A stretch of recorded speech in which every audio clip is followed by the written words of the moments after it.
So not having that was kind of like, oh.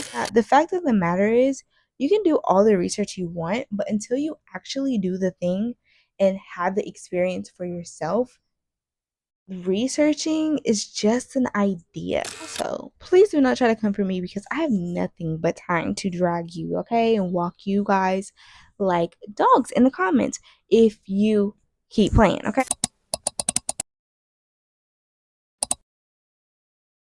Today in this video, I want to talk about what life was like living in a rural place like Marau, Brazil. Okay, that is in the state of Bahia, and I spent a total of 60 days in Marau. Marau definitely became home, okay? And we specifically stayed in a neighborhood called Baragrange. Baragrange was beautiful. I can't wait to return back someday. It was just undescribable. As time goes on, I will share more of the footage. But honestly, I'm still editing the first 30 days of our trip to Brazil. I also want to briefly discuss the comforts of home. Oftentimes you can't ever really pinpoint what the comforts of home are until you are away from home. Bada Grange had a lot of conveniences. However, there were still so many things that had to change about our way of life that was shocking. We can start with the fact that we had to grocery shop. Well, I had to grocery shop every 3 to 4 days because you just could not buy large quantities of things. There was a grocery service, so you can order groceries and have them delivered to your home, which is beautiful because that's what I do when I am in the US. I don't like grocery stores. I don't go to grocery stores. So it was great doing that. But also, you would still find that you needed to go to the store in between time for little items, and that was something that happened often. You don't realize that you would miss things like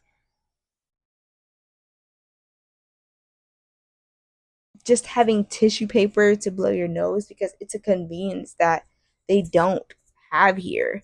Buying bulk anything is not going to happen in a rural environment.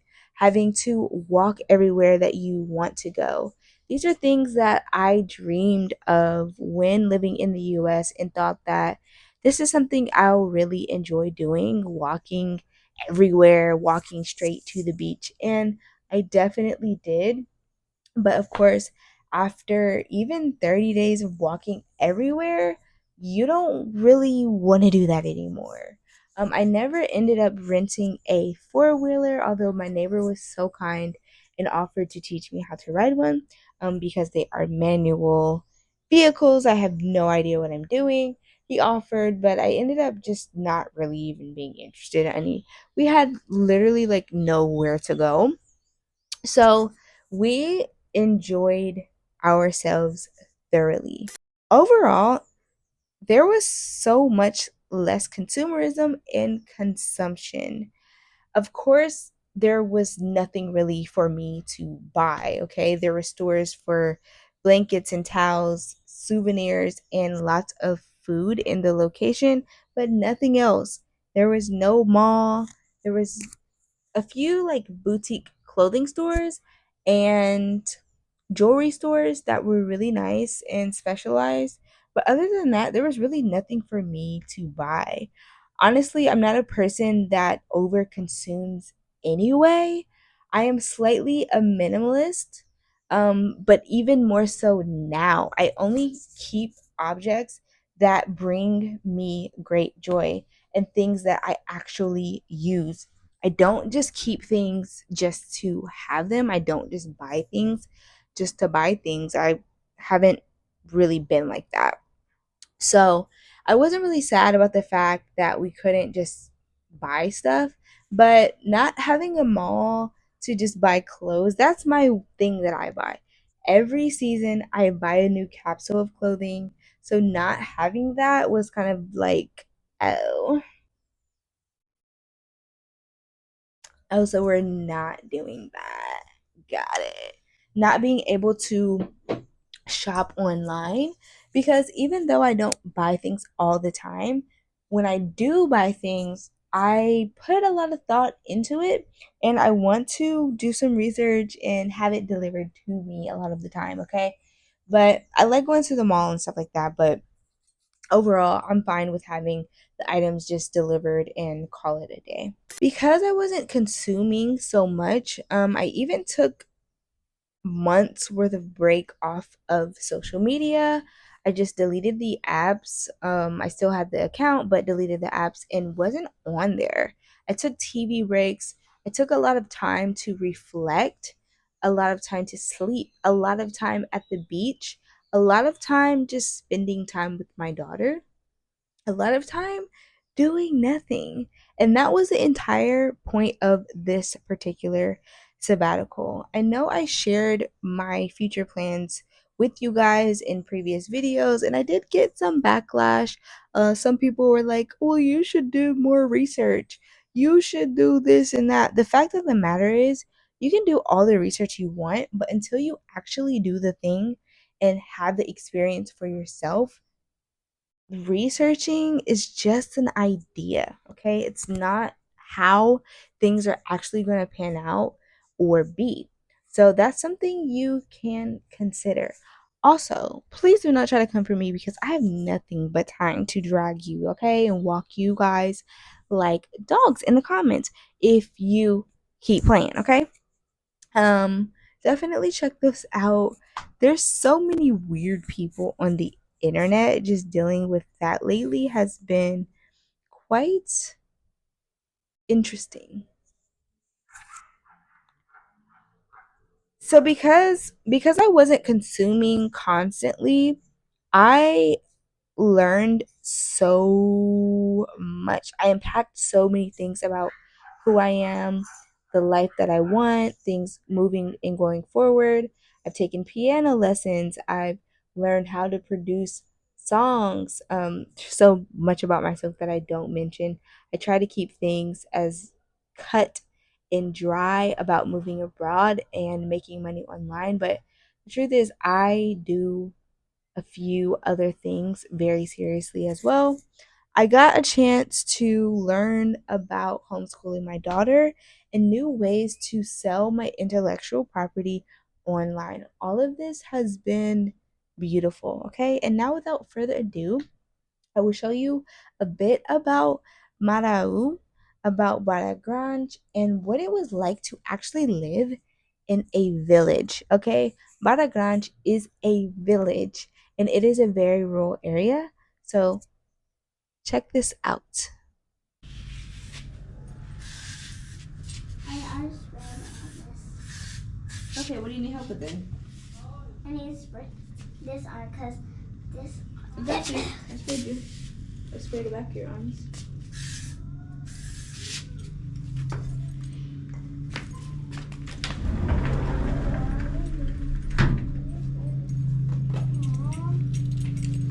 Get off my shoes, dang it.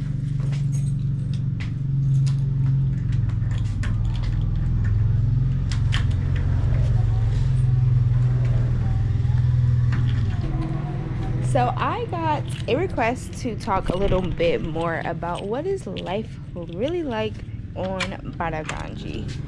So we've been here for a few weeks now, and I really like it. This was like the vibe that I really wanted when I decided to come to Brazil. I wanted something that was like I really wanted to have and go to a place that was relaxed and pretty chill for the most part. And I would say that things are extremely chill here. As you can see, there's not very many cars. I probably see about 3, no more than 5 cars a day. and 15 quads or four-wheelers and many motorbikes and just bikes all over the place. I would say the best part about living here is also the worst part about living here, as far as you have to walk everywhere. If you don't have a bike, you don't have a quad, you don't have a car. And going to a car, like driving to a car, you have a car because you have to probably commute far away. Like, this is my neighborhood. Right now, we're walking on a dirt road because we live closer to inland than right by the port where you come in.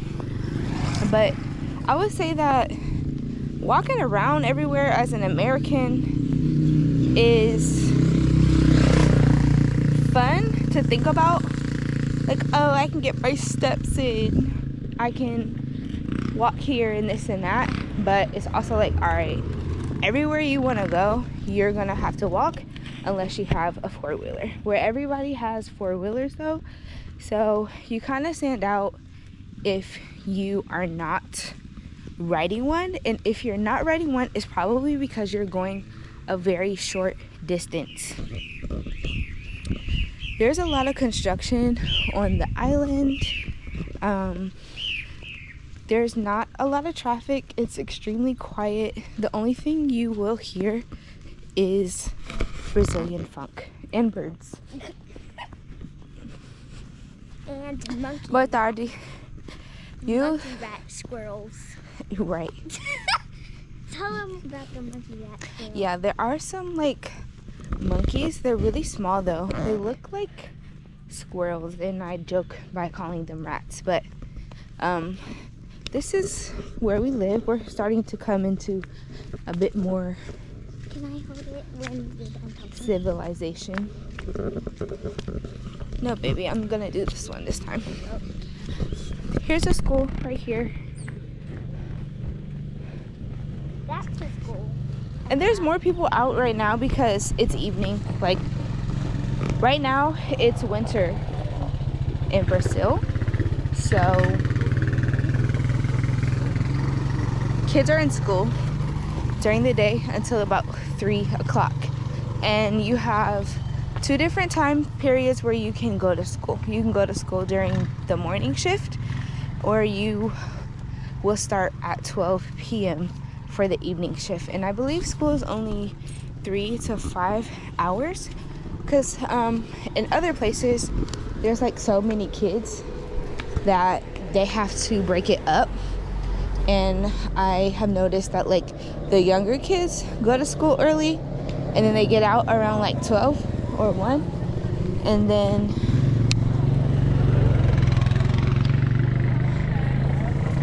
after that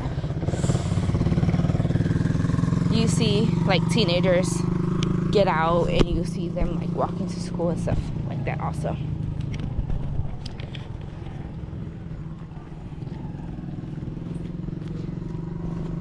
Life on the island is very quiet. It's very tight-knit, and you can see the community. I will say that we live in an area where people have more money. So, as you can see, in my mind, these are people that have grown up here, and they have come back to redevelop or repurpose the land. Gentrification. This is just another gentrified story, honey. But it makes for a really beautiful location, of course. So you see people riding around right now. It's kind of busy. It's more busy than it's been, I think, for us to like see it. But it's evening time. People move around a lot more in the evening time because It's not so hot. People are off from work. People are off from school. And it's just extremely chill.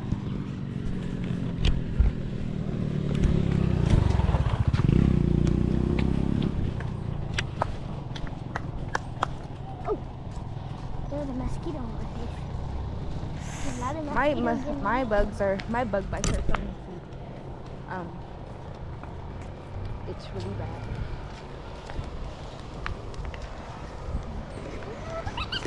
Next time we'll start asking you over and over again. Dang, he's so fast. His shirt looks like it's gonna rip off.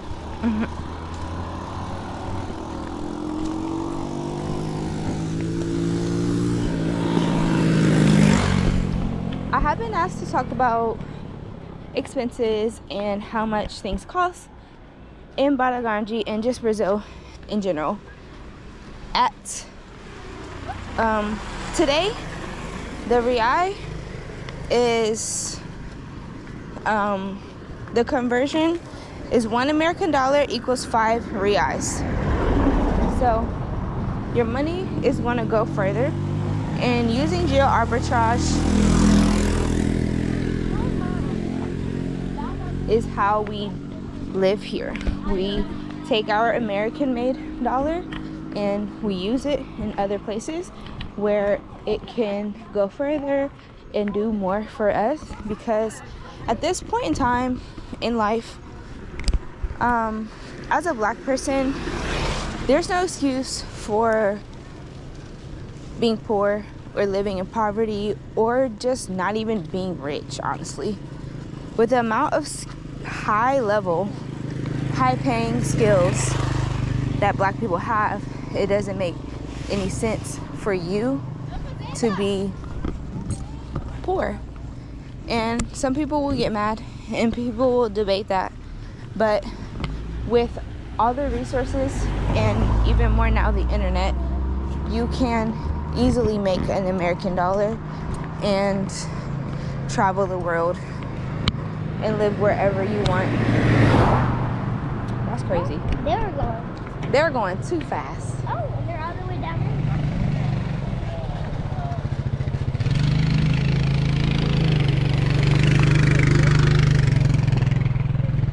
One thing I do like about living here is that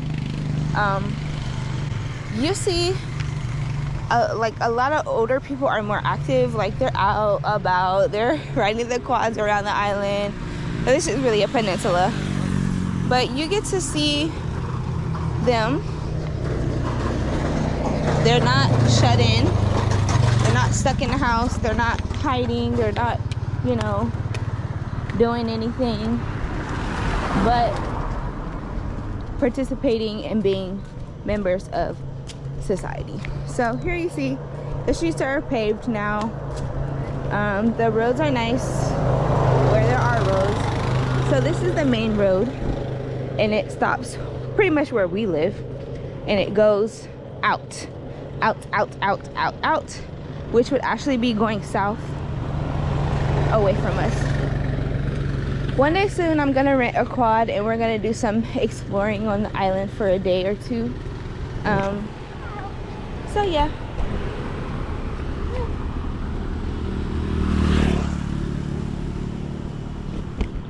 This walk feels awfully fast. You'll find that Brazilians mind their business.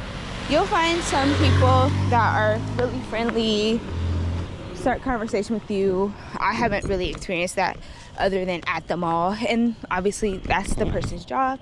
They want to be nice to you, so you buy stuff. But other than that, everybody minds their own business. They're not going to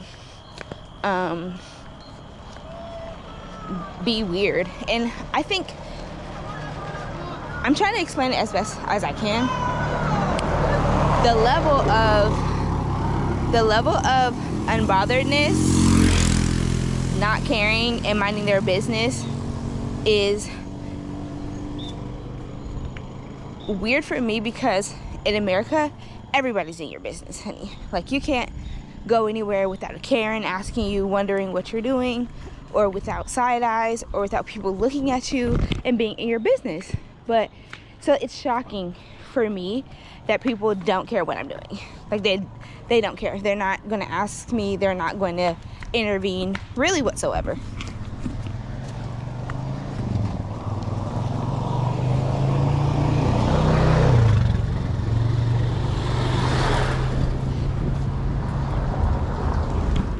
So far, being in Brazil, you'll find that people are still willing to help, especially if you ask for help or ask a question. A lot of the Brazilian women have been very nice and open and available to teach me words, just go out of their way to explain things to me and make sure that I know what the word is. And the men are extremely helpful, very hospitable. Let me help you. When we came here on the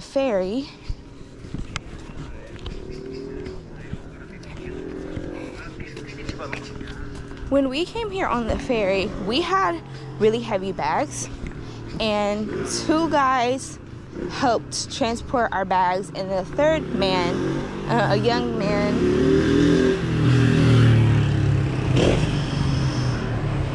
he picked our bags and put it on his, it was like he was transporting fruits and vegetables.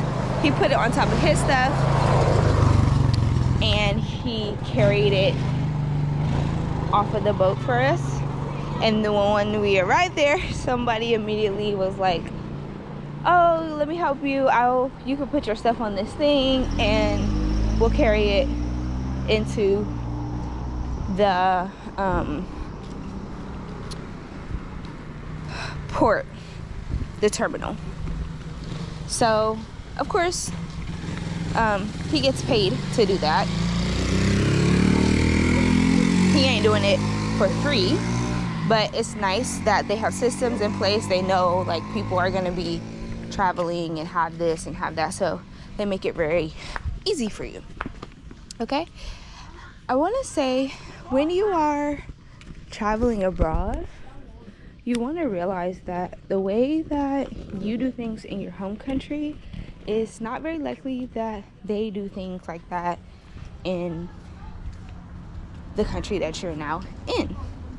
So you don't want to go into things expecting that you'll get help. Hola. Hola. But in the same breath, I always expect help. I always expect that God will place somebody or multiple people in my path that will help me, that will be there to help, rescue, save, whatever the hell. This is a barbecue, a churrasco place that I want to go to, gastronomia, that I want to go to, but we never catch it at the right time. So this is where we live. This is like town center area where you'll go, you can get coffee,